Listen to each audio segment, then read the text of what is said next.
Assalamualaikum warahmatullahi wabarakatuh. Halo teman-teman, perkenalkan kami dari kelompok 6 akan mempersembahkan sebuah podcast yang berjudul Tantangan Pendidikan Dasar di Era Digital. Untuk lebih jelasnya, simak podcast berikut ini ya. Sejauh mana guru-guru pendidikan dasar siap menghadapi transformasi digital dalam proses pembelajaran?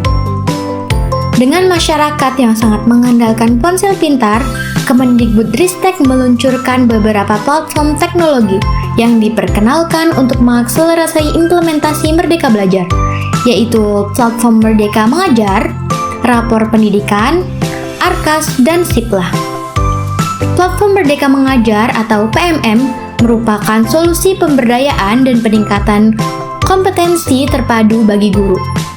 Lalu rapor pendidikan yaitu menampilkan hasil capaian sekolah dalam bentuk indikator pembelajaran utama beserta analisis akar permasalahan. Lalu perencanaan sekolah dan rekomendasi pembenahan. Arkas menawarkan proses penganggaran, perencanaan, dan pelaporan dana pemerintah yang efisien.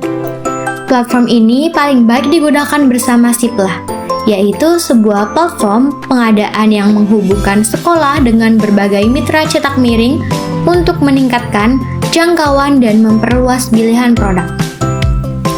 Dari 6 perangkat yang digunakan, PMM merupakan alat implementasi utama. Banyak kepala sekolah dan guru melaporkan bahwa platform ini telah membantu mereka menyadari bahwa peningkatan kualitas pembelajaran harus terfokus pada murid, dan bahwa setiap murid memiliki karakteristik yang unik.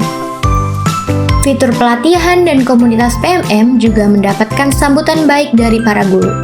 Lebih dari 80% dan 70% dari mereka terlibat dalam kedua aktivitas tersebut. Para guru melaporkan peningkatan pada pengalaman belajar, keterlibatan, dan antusiasme murid di kelas. Terdapat tren global pemanfaatan sarana teknologi untuk mewujudkan pendidikan yang lebih berkualitas, lebih mudah diakses, dan berfokus pada pengembangan individu. Upaya-upaya yang dilakukan Indonesia saat ini selaras dengan tren global. Namun, Indonesia fokus pada pengembangan ekosistem teknologi yang dapat membuka potensi sumber daya manusia, khususnya guru dan kepala. Jadi, menurut teman-teman, apakah guru pendidikan dasar di Indonesia siap untuk menghadapi transformasi digital dengan adanya peluncuran beberapa platform teknologi yang diperkenalkan oleh Kemendikbudristek? Selanjutnya, bagaimana pengaruh konten digital terhadap pemahaman dan motivasi belajar siswa di pendidikan dasar? Konten digital seperti video pembelajaran dan aplikasi edukasi memiliki dampak signifikan dalam meningkatkan pemahaman dan motivasi belajar siswa di pendidikan dasar. Menurut Lukman Hakim, Direktorat Pendidikan Profesi Guru, teknologi digital membuat pembelajaran lebih menarik melalui kombinasi multimedia seperti gambar, audio, video, dan animasi yang membantu siswa menyerap materi dengan lebih efektif. Contohnya, video pembelajaran dapat menyajikan konsep abstrak secara visual, memudahkan anak memahami topik kompleks seperti matematika atau sains. Sementara itu, aplikasi edukasi interaktif seperti Quizizz atau Duolingo memanfaatkan elemen gamifikasi atau point level yang dapat memicu motivasi intrinsik siswa untuk belajar secara mandiri.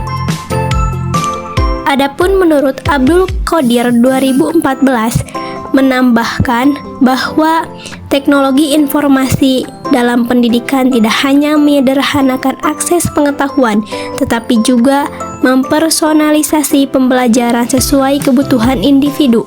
Misalnya, siswa yang kesulitan dengan suatu materi bisa mengulang video atau latihan di aplikasi hingga paham tanpa tekanan waktu. Hal ini sejalan dengan teori Fishbein dan Aizen 1975 yang menyatakan bahwa adopsi teknologi akan optimal jika pengguna, yaitu siswa dan guru, menyadari manfaatnya bagi peningkatan kinerja. Namun, efektivitas konten digital juga bertergantung pada peran guru dan orang tua. Dalam hal ini menekankan pentingnya pendampingan untuk memastikan siswa terhindar dari distraksi atau dampak negatif teknologi, seperti kecanduan gawai. Pengawasan ini membantu memaksimalkan potensi positif konten digital, seperti fleksibilitas belajar di mana saja dan kolaborasi online antar siswa. Studi lain oleh Fisher 1996 menunjukkan bahwa kesadaran akan manfaat teknologi menjadi kunci keberhasilan. Misalnya, platform seperti Google Classroom atau Khan Academy tidak hanya memotivasi siswa melalui umpan balik instan, tetapi juga melatih kemandirian dalam mengelola tugas. Dengan demikian, konten digital yang dirancang dengan baik dapat menjadi alat transformatif dalam pendidikan dasar, dengan catatan harus diimbangi dengan strategi pedagogis yang tepat. Apa saja tantangan yang dihadapi guru dalam mengintegrasikan teknologi ke dalam kurikulum dan metode pengajaran? Baik, di sini saya akan menjelaskan. Jadi, mengintegrasikan teknologi ke dalam kurikulum dan metode pengajaran tersebut memang memberikan banyak manfaat, tetapi menghadirkan berbagai tantangan bagi guru. Nah, berikut beberapa tantangan utama yang sering dihadapi. Yang pertama, yaitu kurangnya pelatihan dan kompetensi teknologi. Nah, jadi banyaknya guru belum sepenuhnya menguasai penggunaan perangkat atau aplikasi digital dalam pembelajaran. Nah, pelatihan tersebut yang memberikan kadang tidak cukup mendalam atau tidak berkelanjutan. Yang kedua, fasilitas dan akses teknologi ini yang terbatas. Nah, jadi tidak semua sekolah memiliki infrastruktur memadai seperti komputer, proyektor atau jaringan internet yang stabil. Hal ini menyulitkan implementasi teknologi secara merata. Yang ketiga, kesenjangan digital atau digital divide. Nah, murid-murid tidak semuanya memiliki akses yang sama terhadap perangkat teknologi di rumah. Hal ini bisa menimbulkan ketimpangan dalam mengikuti pembelajaran digital. Yang keempat, waktu dan beban kerja guru. Merancang materi berbasis teknologi seringkali memerlukan waktu lebih banyak dengan beban administrasi yang sudah tinggi. Nah, guru itu kesulitan untuk menambah waktu belajar dan eksperimen dengan teknologi baru. Yang kelima, kekhawatiran dan efektivitas. Nah, beberapa guru merasa ragu apakah penggunaan teknologi ini benar-benar meningkatkan hasil belajar, terutama jika tidak diimbangi dengan metode yang sesuai. Yang keenam, kesulitan dalam manajemen kelas digital. Nah, jadi pembelajaran berbasis teknologi ini, terutama daring, membuat kontrol terhadap perilaku siswa lebih menantang, seperti kurangnya partisipasi atau penyalahgunaan teknologi. Yang ketujuh, yaitu perubahan kurikulum yang tidak sinkron. Nah, jadi integrasinya itu teknologi perlu didukung kurikulum yang fleksibel. Nah, jika kurikulum itu terlalu kaku atau belum mengakomodasi pendekatan digital, guru kesulitan menyesuaikan.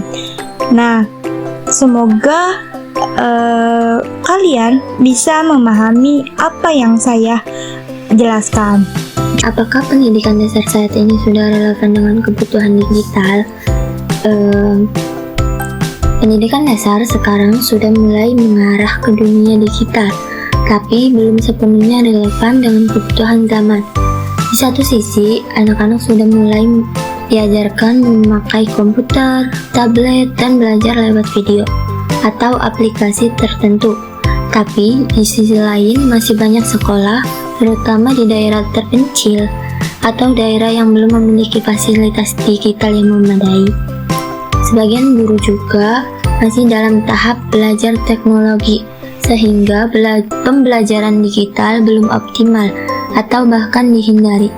Selain itu, anak-anak masih diajarkan cara menggunakan aplikasi, tetapi belum banyak yang diajarkan untuk menciptakan konten atau berpikir kritis secara digital, seperti membuat presentasi sendiri, coding, atau menyusun proyek multimedia. Jadi, pada intinya, pendidikan dasar saat ini sedang beradaptasi dengan kebutuhan digital, tetapi masih menghadapi tantangan dalam hal akses teknologi, kesiapan guru, dan perubahan pola belajar siswa. Adapun upaya untuk meningkatkan relevansi pendidikan dasar dengan kebutuhan digital terus dilakukan melalui transformasi digital, pembaruan kurikulum, dan pengembangan keterampilan digital. Cukup sekian persembahan podcast dari kelompok kami. Semoga bermanfaat. Wassalamualaikum warahmatullahi wabarakatuh.